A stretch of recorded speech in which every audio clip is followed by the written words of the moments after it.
네, 오늘 들어오시면서 받으셨을 줄 압니다. 이 하늘새 종이 하늘샘을 위해 기도해 주세요라는 종이입니다. 오늘은 청년주일로서 하늘샘 주간 예배로 드리는데요. 특별히 오늘 하늘샘을 위해서 항상 기도해 주시면 감사하겠습니다. 이 책에 꽂기 편하게 좀 조그만한 모양으로 만들었으니까요. 평상시에 책이나 성경책에 꽂으시면서 생각나실 때마다 기도 같이 해주시면 좋겠습니다. 기원전 1700년경에 이 바벨로니아 시기에 기록된 점토판이 발견되었습니다. 그 점토판을 발견하고 사람들이 그 글을 해석하면서 아주 대단한 내용이 적혀 있을 거라 생각했습니다. 그리고 그 해석한 글이 이렇게 적혀 있었습니다. 도대체 왜 학교를 안 가고 빈둥거리고 있느냐? 제발 철 좀 들어라. 도대체 왜 글 공부를 하지 않는 것이냐? 너의 형과 동생을 본받아라. 과거에서부터 자녀 교육이 참 쉽지 않았던 것 같습니다. 기원전 300년경에 춘추 전국 시대의 한비자라고 하는 사람도 그 글에서 요즘 덜 떨어진 청년들이 있다. 부모가 화를 내도 고치지 않고 동네 사람들이 나무라도 꿈쩍도 않고 어른들이 가르쳐도 변할 줄 모른다. 이렇게 글을 쓰면서 젊은 사람을 비판했습니다. 시대를 막론하고 나이가 든 사람은 자신보다 나이가 어린 사람들의 행동이 참 마음에 들지 않습니다. 제가 한 뉴스를 보았는데요. 유치원생을 보면서 이 초등학생들이 나는 어렸을 때 유치원에서 그렇게 안 했다라고 이야기하면서 뭐라고 하더라고요. 초등학생은 고등학생들이 나 초등학생 때 이렇게 학교 안 다녔다. 이렇게 이야기합니다. 이 세대 갈등은 나이를 초월하며 존재하는 것 같습니다. 그 갈등 속에서 이 윗세대가 아랫세대에게 원하는 것이 무엇일까 생각해 보면 결국 올바른 길로 인도하고자 하는 마음 아닐까 생각됩니다. 그런데 과연 우리가 원하는 올바름이라고 하는 것은 과연 무엇일까요? 제가 오늘 영상 하나 가져왔는데요. 함께 보겠습니다. 엄마 없으면 못 살 것 같아. 엄마 자장가 좀 불러줘. 오랜만에 자게. 자장 우리 애기 잘도 잤다. 곰동개야 짖지 마라. 한든 우리 애기 자꾸 잠 못 잔다. 영상의 자막이 보이셨는지 모르겠습니다. 영상의 자막을 보면 딸이 몇 살이에요? 70세입니다. 혹시 70세보다 낮으신 분들 여기 많이 계시죠? 아기랍니다. 아기. 우리 아기 잘도 잔다 이렇게 이야기하고 있습니다. 어머니의 나이가 103세였습니다. 우리 아기 잘도 잔다라고 하는 이 모습을 보면 저는 70대 어르신처럼 아이는 아니지만 어떻게 보면은 이 103세 어르신에게는 여전히 첫 자식을 품었던 그 감정 그대로 이 딸이 보였을 것입니다. 아무리 나이가 들어도 부모에게는 자녀는 여전히 어린아이인 것처럼 느껴지는 방법입니다.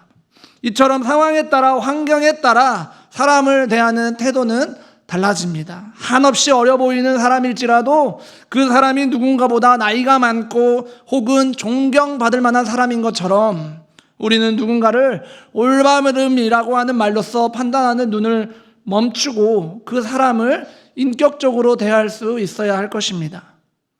오늘 말씀에서 나오는 사무엘상 17장에서도 비슷한 상황을 우리는 이야기합니다. 다윗은 그의 형 엘리압과 갈등이 있었습니다. 그 갈등은 블레셋과 이스라엘 간 전쟁에서 시작됩니다.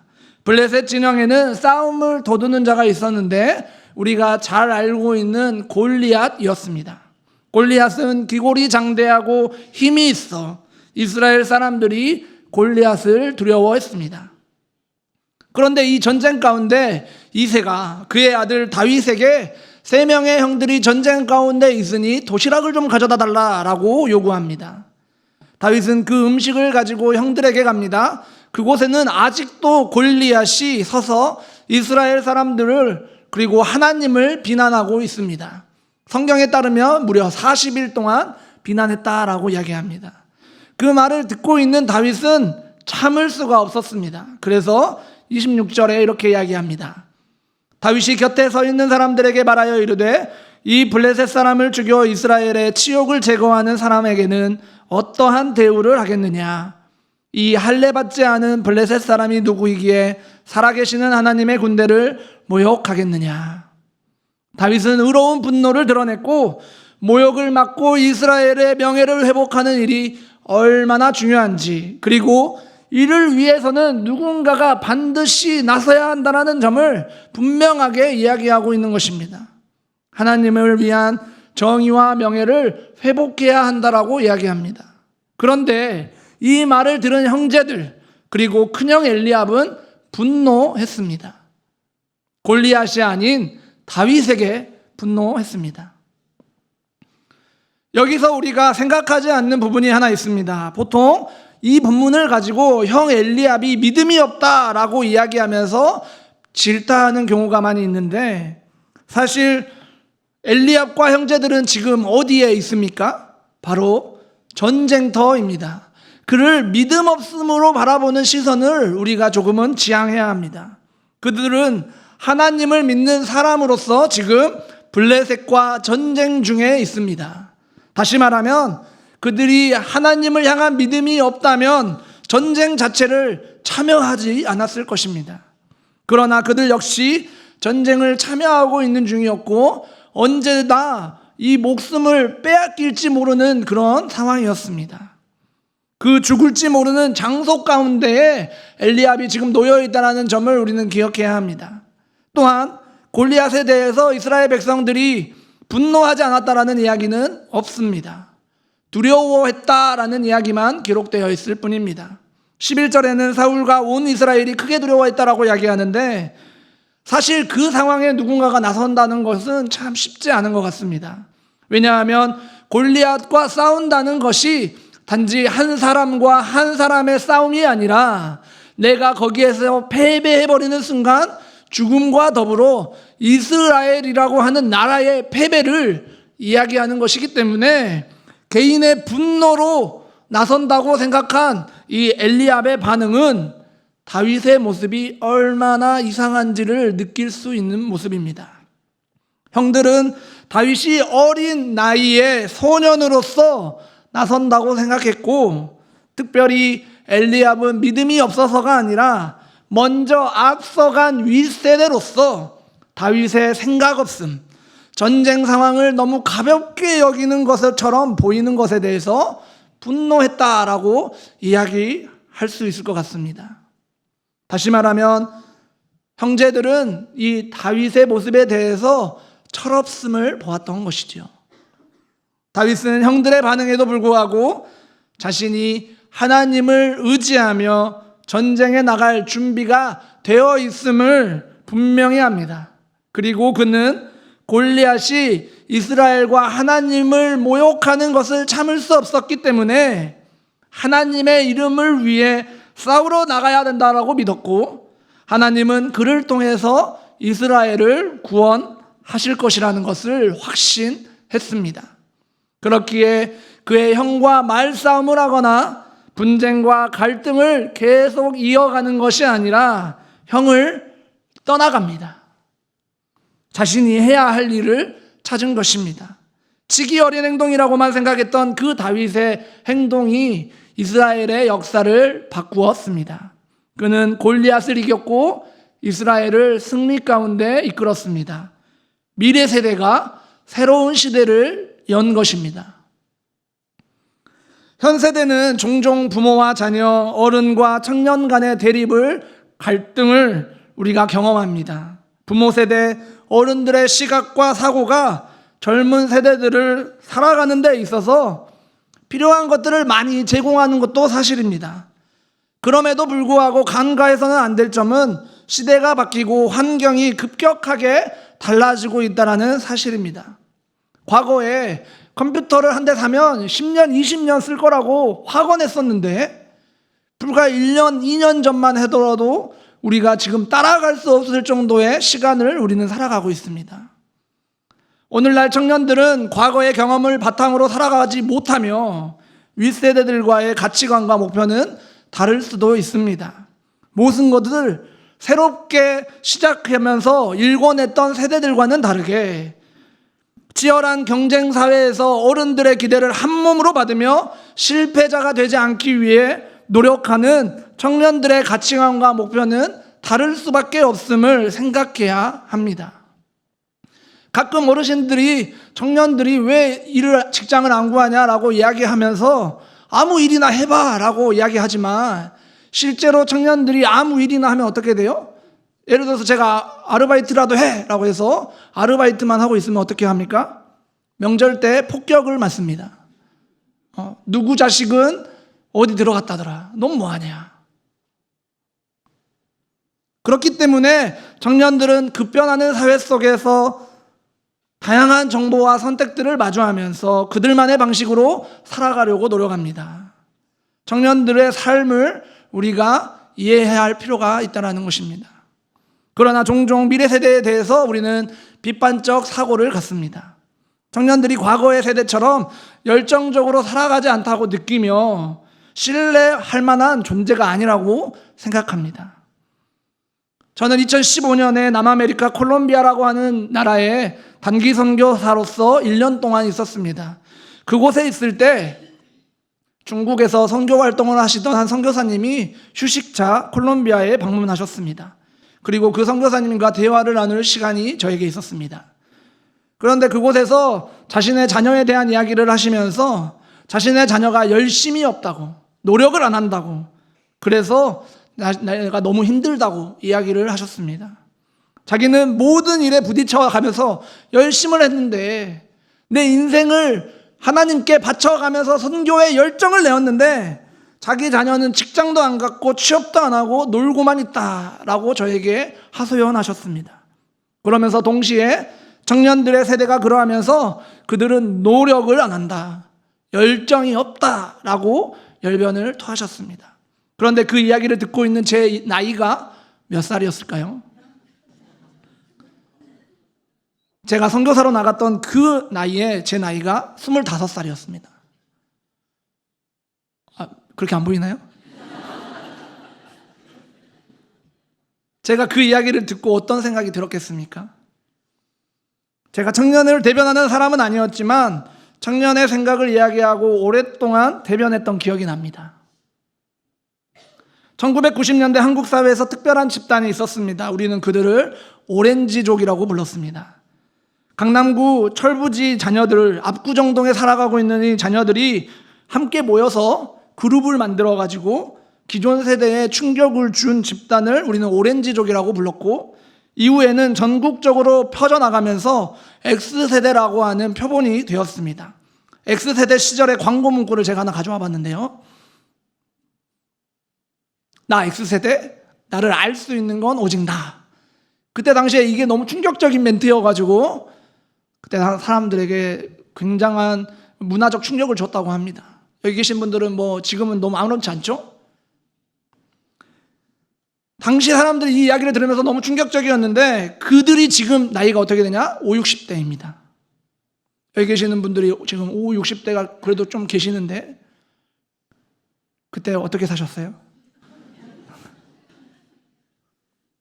이제 그들은 우리 사회에서 중요한 위치를 차지하는 세대가 되었습니다. 한일 월드컵 2002년에 한일 월드컵 때 폭주족이 한참 유행했거든요. 그들 나이도 지금 40대가 넘었습니다. 이처럼 시대에 따라서 상황과 환경은 달라져요. 그리고 그때 폭주족이었던 사람들이, 그때 오렌지족이었던 사람들이, X세대가 지금 젊은 사람들이 이해가 안 되는 거죠. 통계를 보니까 최근 우리나라의 중2 세대 나이를 한 살부터 그 태어나는 아이부터 제일 나이 많은 사람까지 쫙 나열해서 중간 나이를 따지니까 이 중2 세대라고 우리가 그걸 표현하는데, 이 중2 세대의 올해 한국 나이가 47이라고 합니다. 47 정도가 청년이다라고 이해하는 거예요. 여기 청년들 많이 계시죠? 예. 그러니까 47 정도 돼야 내가 중2 세대, 청년, 그리고 좀 어른으로 대접을 받는데 그 아래 세대들은 다 어린아이처럼 보이는 거예요. 그러다 보니 현 세대가 새로운 시대를 이해 못하는 이유를 환경적, 시대적 이런 상황들로 인해서 우리가 이해할 수 있는 것입니다. 그 시대가 요구하고 있는 가치가 있고 그 가치에 따라 새로운 모습들이 등장하기 때문에 당연히 새로운 세대가 이해되는 것이 너무나도 어려운 일이죠. 과거에는 30대 담임 목회자도 나오고 40대 장로도 나오는데 요즘에는 30대 담임 목사를 절대 뽑지 않습니다. 40대 장로는 어때요? 안 뽑아요. 왜 안 뽑죠? 어리다고. 과거에는 30대 담임 목회자, 40대 장로가 당연히 나왔었어요.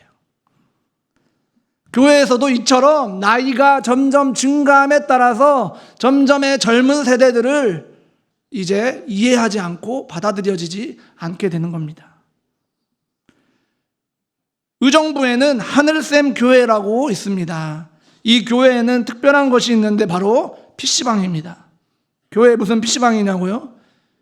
이 교회에 전웅재 목사님은 청소년들을 어떻게 교회에 모을 수 있을까 고민하다가 교회에 게임할 수 있는 공간을 만들었습니다. 제가 영상을 한번 준비해 왔습니다. 교회를 매일같이 개방을 하고 그러려면 아이들이 좋아하는 게 교회에 있어야겠다. 그렇게 해서 이제 교회를 열게 됐고요. 교회 아이들이 좋아하는 뭐 컴퓨터라든지 게임기라든지 또 레고, 만화책 이런 것들을 좀 갖다 놓기 시작하면서 아이들하고 이제 매일같이 만나게 되었고 그러면서 아이들하고 관계가 깊어지기 시작하더라고요. 영상을 보면 교회에 성경책이 아닌 만화책이 꽂혀 있고 게임기가 예배당에 있습니다. 여러분들 혹시 이게 이해가 되시나요? 전혀 이해가 안 되시나요? 제가 어렸을 때 집에서 게임하고 있으면 어머니가 저에게 사탄 들렸다고 했습니다. 컴퓨터를 집어 던지기도 하셨고 제가 게임을 좋아하거든요. 그러다 보니까 어머니가 저한테 마귀 쫓아내야 된다고 막 그러셨어요. 여러분들 이해가 되시나요? 이해 안 되죠. 이해 안 되실 겁니다. 누군가는 교회에 와서 게임하면은 교회 망했다 이런 이야기 합니다. 교회가 이제 은혜가 없다. 하나님 안 계신다. 그런데 여러분, 우리나라가 이 교회 학교를 부흥시켰을 시기에 우리가 가장 많이 했던 전도 방법이 무엇인 줄 아십니까? 바로 먹을 거 주고 교회 한번 와보라는 것이었습니다. 여름 성경학교가 만들어진 이유는 어린아이들이 길가에 돌아다니면서 할 게 없으니까 교회에 와서 놀라라고 해서 시작된 게 여름 성경학교입니다. 그 시기에 아이들이 교회에 오면은 교회에서 그래도 재미 느끼고 행복해하고 그것으로 인하여 믿음으로 도달하지는 못하겠지만 즐거운 감정들이 남아서 이후에 신앙생활 열심히 하라는 의미로서 교회에서 먹을 거 주고 놀이기구 만들어주고 이렇게 하는 것이었어요. 이번에 명량운동회에서도 아이들을 위한 에어바운스 만들었었는데 아이들이 정말 좋아하더라고요. 그런데 시대가 변화하고 음식이 풍족해진 오늘날 시대에 아이들에게 음식을 아무리 갖다 줘도 아이들이 관심 없습니다. 초코파이 준다 그러면 그거 안 먹어요. 네. 두바이 초콜릿 없어요? 이렇게 물어보죠. 지금 세대에게는 더 이상 초코파이가 아닙니다. 이제 게임이에요. 재밌게 노는 놀이공간이 그 아이들에게 필요한 것입니다. 그렇다면 우리가 한번 생각해 봐야 되지 않겠습니까? 우리는 하나님의 말씀에 도움이 되고 있는 것을, 하나님의 뜻을 우리의 마음으로 가로막고 있는 것은 아닌가? 내가 이해가 되지 않는다고 해서 내가 그것이 문제가 있다고 생각해서 교회에서 바르지 않다고 생각해서 그걸 막고 있는 것은 아닌가? 어쩌면 우리는 변화를 너무 걱정하는 것이 아닐까요? 변화는 두려운 어떤 것이 아니라 하나님의 뜻을 이루는 방법을 찾는 과정입니다. 골리앗 앞에 두고 수많은 고민을 하고 있었던 이스라엘 백성들처럼 우리는 어떤 문제를 가지고 너무너무 많이 고민하고 있는 것은 아닌가 생각이 됩니다. 어쩌면 누군가의 열정이 다윗과도 같은 열정이 이해가 되지 않을 수 있습니다. 치기 어린 생각으로 받아들여질 수도 있습니다. 그러나 그곳에서 하나님의 일하심이 분명하게 있다는 것을 우리는 기억해야 합니다. 하나님께 전심으로 나아가는 우리들의 모습과 열정은 모든 것을 다 토해내야 되겠지만 그럼에도 불구하고 그럴 때마다 세대별, 성별, 우리의 공동체 안에 다른 의견과 갈등들이 발생할 수 있습니다. 이것은 자연스러운 일입니다. 그러나 중요한 것은 우리가 교회라는 공동체에서 서로 다른 생각과 사고방식을 이해하고 하나님의 뜻을 중심에 두고 협력하는 것, 그것 아니겠습니까? 윗세대의 신앙은 지켜나가되 새로운 세대의 열정은 우리가 이해해 주는 것이 필요할 것입니다.